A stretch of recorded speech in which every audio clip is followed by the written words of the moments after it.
During a family trip, I woke up on a small boat in the middle of Lake Powell. Just me and my 11-year-old daughter Sloane. No oars, no engine key, no other boats. My parents and my sister were simply gone like they'd been erased. In the backpack was a single sheet of paper pinned under a rock. 2 words that hit like a verdict. You chose this.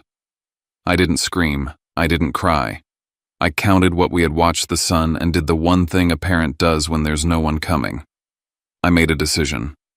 9 hours later, while my daughter was still tasting fear in every breath, my parents and my sister weren't calling search and rescue. They were calling their lawyers in a panic. My name is Kieran Ashford. I've kept this in my chest for a long time because it still hurts to say out loud. But if you're here with me, I won't have to carry it alone. Before I tell you everything, just comment hi or tell me where you're watching from. Sometimes knowing someone is listening is the only thing that keeps a story from swallowing you whole.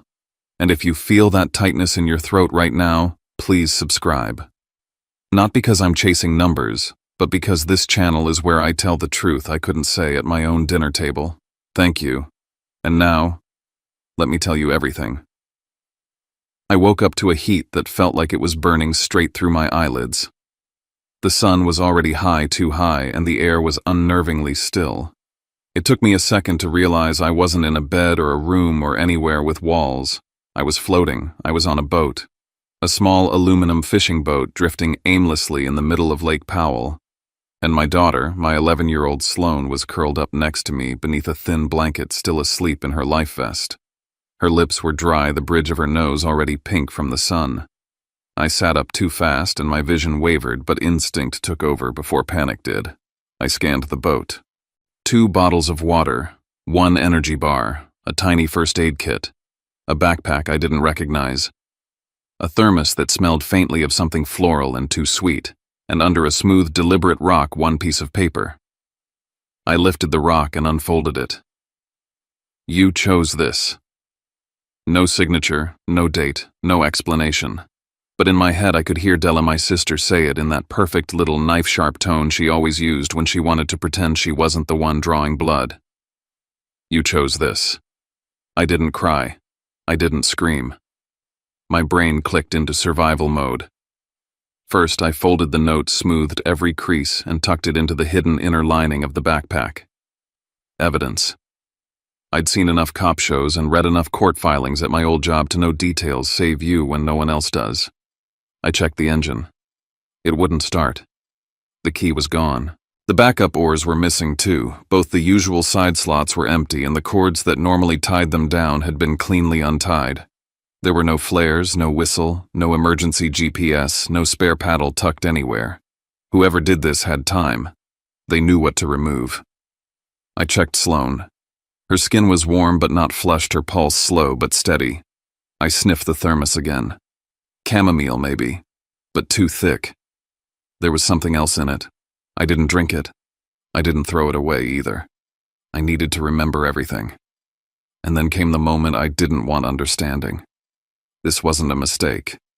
This wasn't someone forgetting us at the dock. This was intentional. I scanned the horizon.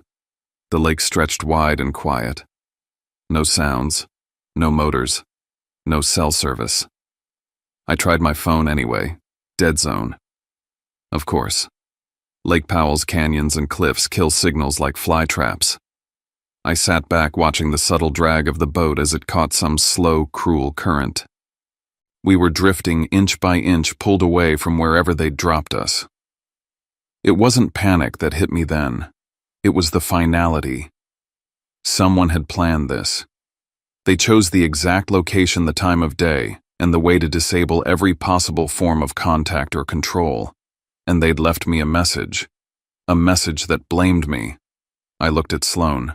She stirred, opened her eyes. "Where are we?" she whispered. "We're okay," I told her. "We're gonna be okay." I didn't know that yet, but I knew this: if I fell apart, she would too.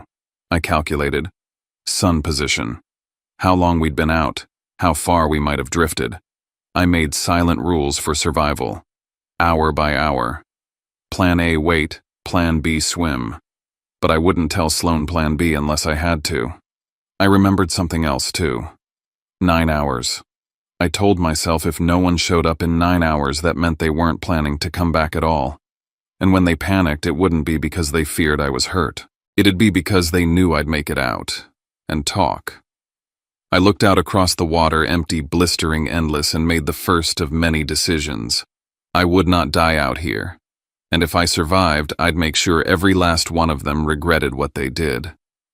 3 days earlier, I was sitting in the dark, hunched over my laptop, trying to make sense of a spreadsheet that refused to balance. The only light in the room came from the fridge, which I'd opened hours ago and never closed properly. Sloane had fallen asleep on the couch in her oversized hoodie, a bowl of cereal gone stale on the table beside her. My name is Kieran Ashford, 30-something, widower, father. I live in Mesa, Arizona, where the sun feels like a punishment 8 months a year, and money never stretches quite far enough.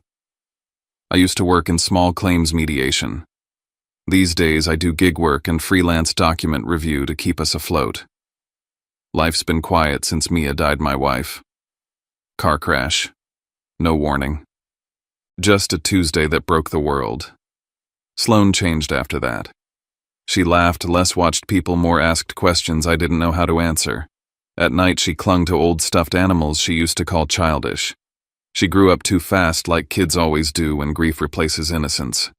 A few weeks ago, I inherited a plot of land from my late aunt in Pinal County. I didn't think much of it. Just desert and dirt. I figured I'd sell it cheap and move on. Then Della called. My sister hadn't checked in on me in months. Suddenly she was texting, calling, talking about family trusts, streamlining taxes, and protecting assets. We should just fold your parcel into the family trust, she said. I asked, why the rush? She smiled through the phone. Just easier this way. For everyone. I wasn't buying it. A few days later, I got an email from a real estate guy I didn't know offering double the market rate. I hadn't even listed the property. That same day, Della casually mentioned that the county might be seeing a huge logistics project coming through data centers' industrial zones. She'd known. They all had. My land wasn't worthless. It was a gold mine. Then came the guilt. My mom Maris called during bedtime when she knew I'd be exhausted. You need a break, honey. Sloane needs air. Come with us to Lake Powell. Della followed up with pictures. A quiet rental house, a boat dock, calm water. No signal out there. Perfect to unplug, she said. Sloane saw the photos. She begged to go. Said she missed the feeling of a full house of cousins and grandparents. I said yes. For her. That same night, Della sent over the trust documents. Pre-filled. Signature line waiting for me. No pressure, but if you sign before the trip, everything's easier, she wrote. I texted back, I'm not signing anything until I know exactly why this land matters. No one replied. And that's when I saw it. A forwarded email left open on the family iPad when we went to dinner. From Della. To a family lawyer. Subject line, custody evaluation and legal capacity bereaved parent. They weren't just coming for the land. They were preparing to paint me unstable. Unfit. And I still went on that trip. Because Sloane deserved joy. Because I needed to know what they were planning. And because somewhere deep down I thought maybe I was wrong. But I wasn't. The road to Lake Powell was long and quiet, with the kind of silence that sticks behind your teeth. Sloane sat in the passenger seat counting license plates and laughing at a podcast she'd downloaded. I kept my eyes on the horizon and my jaw clenched tight, attention humming in the space between my shoulders that no amount of breathing could release. A message from Della came in just as we passed the welcome to page sign. Don't worry about the paperwork today. Let's just relax and enjoy the house. We can talk tomorrow. The words were sweet. Too sweet. Like something already rehearsed. I pulled into a gas station near the edge of town, needing a minute to collect myself. I took in the area, long stretches of land without any real homes, just brush rock sky. If someone got separated out here, really separated, there'd be no one to call for help, no one even to hear them scream. We arrived at the rental house near sundown. It was beautiful in the way vacation brochures are: perfect lighting, coordinated throw pillows, soft music in the background. But something about it made my skin crawl. Everything was too clean, too staged. Della greeted us at the door, polished and cheerful, her smile like it had been pasted on. Her husband, Troy, was all firm handshakes and just right eye contact. My parents, Harlan and Maris, floated in the background, calm to the point of eerie. Only Kinsley, Della's daughter, looked halfway real, curled on the couch, glued to her phone, and clearly wishing she was anywhere else. Della led us down a hallway to our room, set off from the others, and tucked near the garage. It smelled faintly of oil and forgotten things. "You'll have more privacy here," she said. I nodded. Took mental notes. Didn't push. Not yet. Dinner was a performance. Everyone played their parts. Harlan waxed poetic about family legacy and protecting what's ours. "We can't let outsiders take advantage," he said over grilled chicken. "That land should be in the trust where it's safe." Maris chimed in with practiced softness. "You've done so much alone, Kieran. Let us take care of this. For once." Della leaned forward with a kind of gentle finality. "It's simple. You sign and it all calms down. You don't and, well, that's choosing to isolate yourself. From all of us." Her voice echoed even after the meal ended. That phrase, choosing to isolate, felt like a loaded gun placed gently on the table. The next morning I noticed things, little things. Maris rubbing menthol oil into Harlan's shoulders in the kitchen like some kind of ceremonial prep. Della lining up cups of coffee, staging everything just so like it was all being documented. The mug handed to me was warmer than the others. I tasted it. Sweet in a way that didn't match the usual creamer she used. I said nothing, just kept the taste in my mouth like evidence. "Boat day," Della declared. She passed out sun hats like party favors. "We'll take 3 boats," she said, handing out keys. "You and Sloan take the little one, more bonding time." Troy grinned. "No phones, no distractions," he said. "Old school family time." I smiled, nodded. Inside, I felt the walls move closer. Out on the dock, the separation was too neat to be coincidence. Della, Troy, and Kinsley in one boat, my parents in another. Me and my daughter alone in the smallest. Della handed me a thermos. "Chamomile and lavender," she said. "For nerves. Thought you might want something calming." I hesitated. The scent was too sharp, too sweet. But Sloan looked up at me, hopeful. I couldn't make her feel like I was paranoid.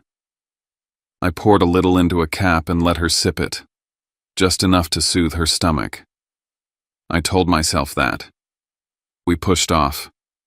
The lake shimmered under a late morning sun.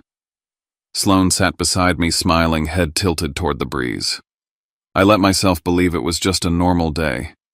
But then Sloan yawned. Once. Then again. She laid down without a word. I reached for her and realized my own arms were heavier than they should be. The metallic taste in my throat bloomed sharp. My vision narrowed. I heard laughter across the water. Then the distant thrum of a boat engine, fading, leaving. I tried to stand to reach for our bag. My hand slipped. My body folded.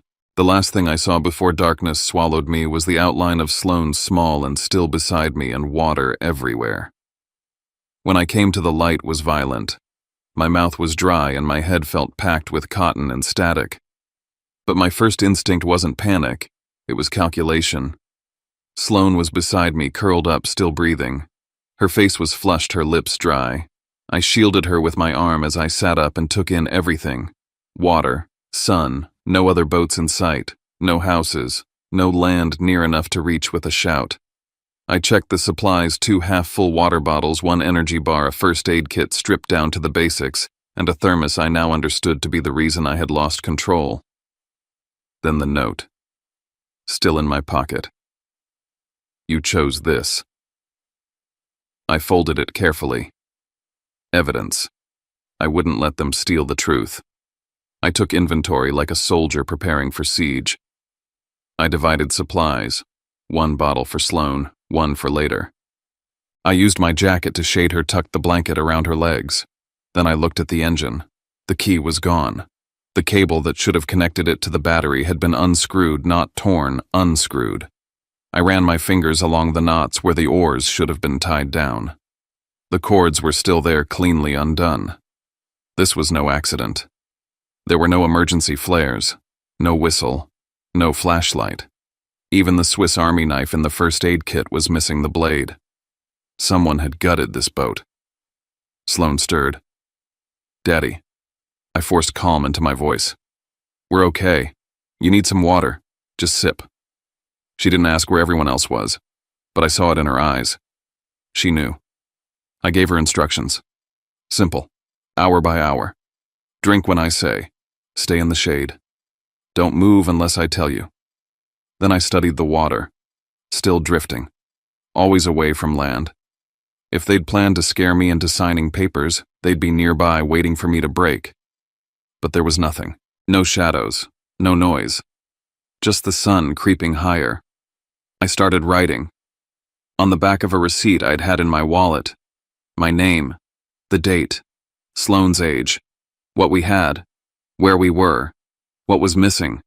That I was leaving to get help. I anchored it under a bottle inside the boat, something for someone to find if I didn't make it. Then I gave Sloane her instructions. Quiet and slow. Stay low. Don't stand up. Don't put your hands in the water. Wave only if you see a boat. Never yell unless you see someone. She nodded. Didn't cry. Just stared at me like she was memorizing my face.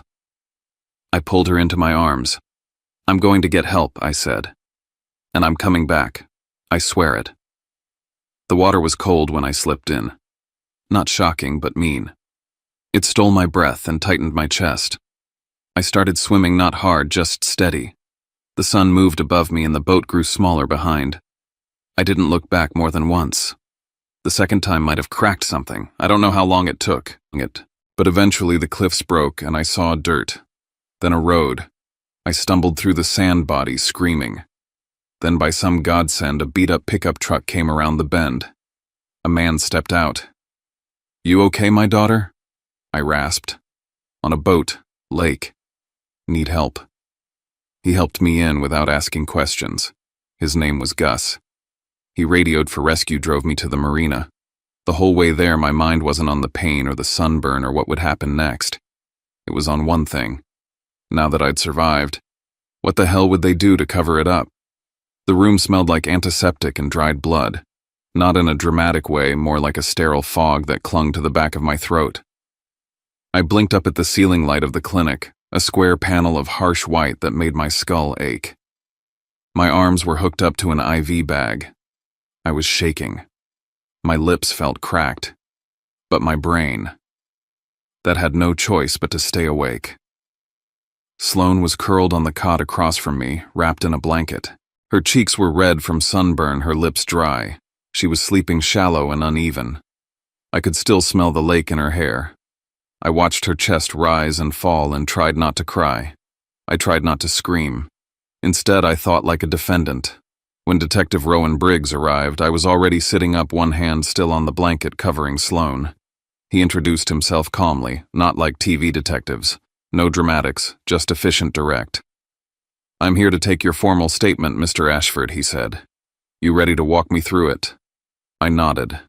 I walked him through everything. Slow, careful, exact.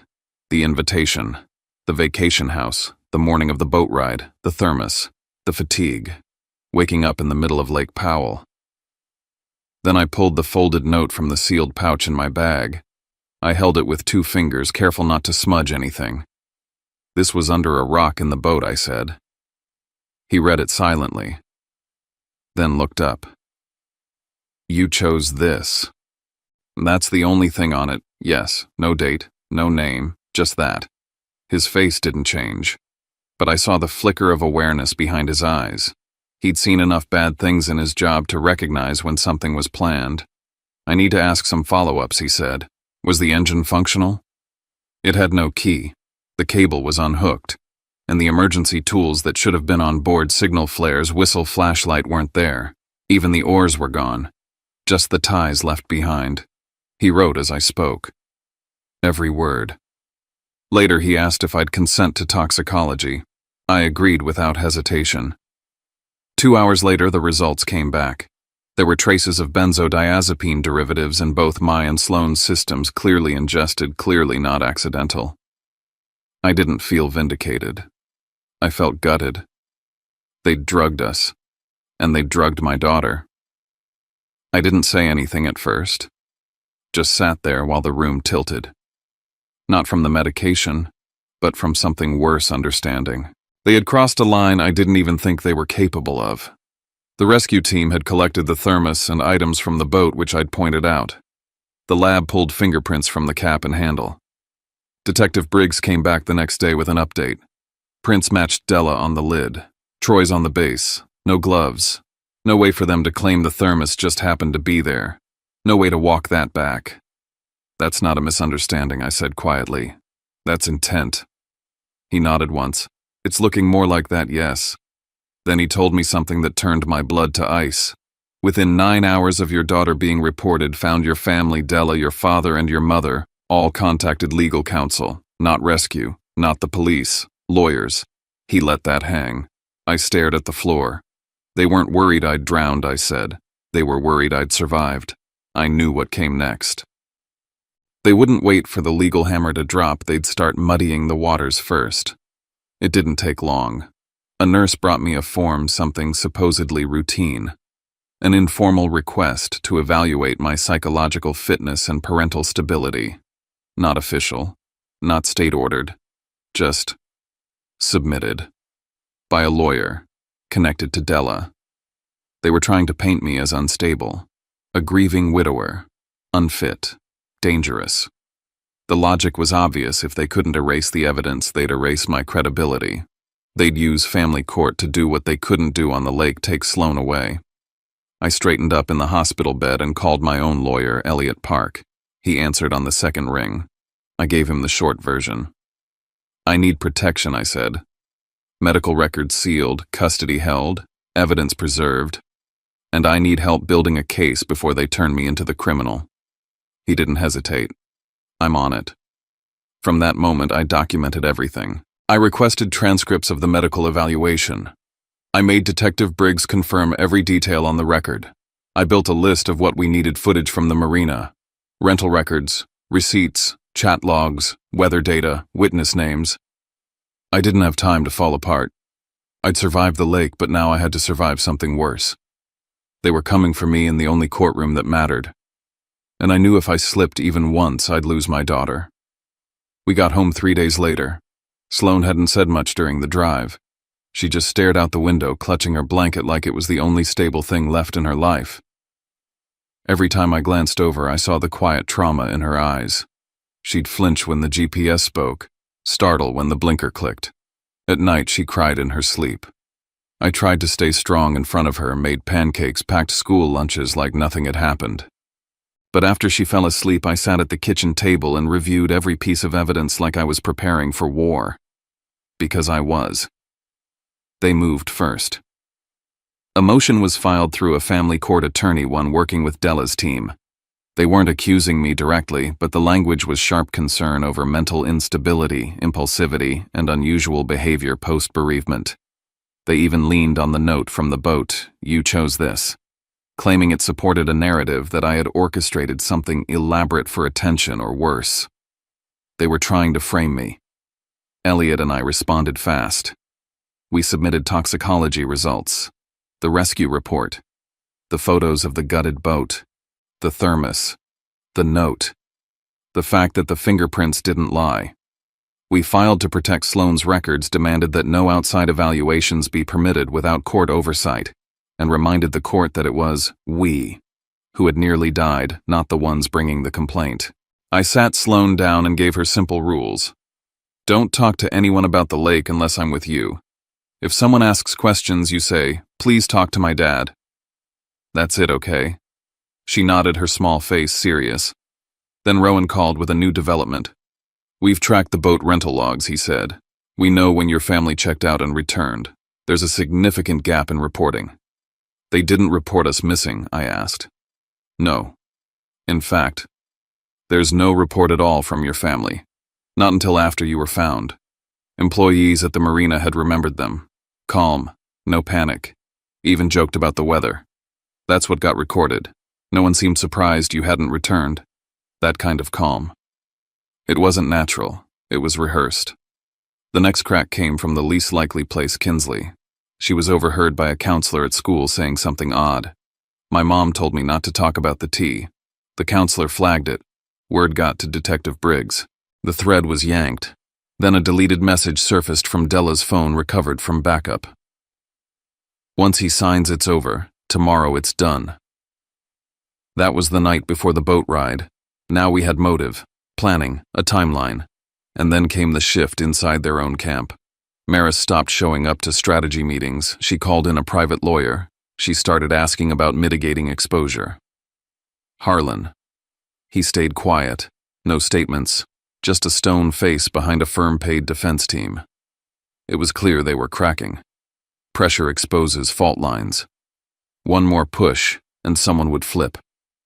We filed our next move. A demand for forensic analysis on the notepaper ink, even the rock that pinned it. We requested receipts from the rental house. Security footage, parking logs, anything that could show planning. Rowan's tone changed on our last call. We've moved this to a felony investigation, possible endangerment of a minor, potential conspiracy. I closed my eyes. This wasn't about trauma anymore. This was about truth. It was going to get ugly. But I'd made peace with that. Because if I let them win, I'd lose Sloane. And no one was taking her from me again. The letter from the court arrived in a thick manila envelope, no warning, no phone call. Just a stamp, a signature, and a hearing date circled in red ink. Emergency custody hearing. Filed by Della Ashford. Request temporary separation of Sloane from my care due to mental instability and concerning behavior. I read it 3 times. Then I sat very still because I knew what this was. This wasn't about concern. It was strategy. The same day, Detective Rowan Briggs called with news from the other side of the battlefield. We're moving forward, he said. The DA's office agrees the case meets the criteria for child endangerment and conspiracy charges. Natalie Kerr's filing it within the week. 2 courts, 2 fronts, 1 daughter in the middle. It was a tactic divide and conquer. If they couldn't stop the criminal indictment, they'd win in family court, first paint me unstable and weaken my credibility before I ever took the stand. I didn't sleep that night. I watched over Sloane as she slept curled up on the couch, a cartoon humming quietly in the background. Her face still had that drawn, wary look, as if she hadn't felt safe since the lake. And now, they wanted to rip her away from me. At the emergency hearing, they came dressed in the soft colors of concern. Della, in a pale sweater, said her attorney, speaking gently, almost sympathetically. They handed over a packet of selective evidence-clipped messages I'd sent during my lowest moments after my wife died, testimony from a distant cousin who hadn't seen me in years, and a typed summary of concerning behavior that was vague and speculative. Most damning, they tried to spin the note from the boat, "You chose this," as if I'd written it. As if I'd planned some dramatic scene for attention. I felt the heat rise in my chest, but I didn't flinch. They were waiting for an outburst, an angry denial they could point to and say, "See, he's unstable." I stayed quiet until it was my turn. Elliot Park stood first. His voice was clear, confident, no frills. "We have toxicology reports proving Mr. Ashford and his daughter were drugged. We have a police report documenting a tampered vessel, a boat stripped of oars and ignition keys. We have a rescue report, a physical note handled only by the suspects and our client, and a full chain of custody on all materials submitted into evidence." He dropped the stack of folders on the table like a gavel. "Whatever this is, it isn't concern. It's retaliation." I followed his statement with my own request that the court appoint a guardian ad litem to objectively assess Sloane's well-being, and if needed, I'd submit to a full psychological evaluation by a court-approved professional, not one handpicked by the people who tried to drug and abandon me. They didn't expect that. While the courtroom murmured, the forensic report arrived like a nail in the floorboards. The note, the one left under the rock, was typed on a printer matching the exact model used in Della's home office. The paper brand identical to the reams found in her family's rental property down to the watermark. Even worse, the thermos. It had fingerprints from both Della and Troy. So much for the "we didn't know" defense. Then Gus Herrera, the man who pulled me and Sloane from the water, testified via video call. He'd seen the family return to shore.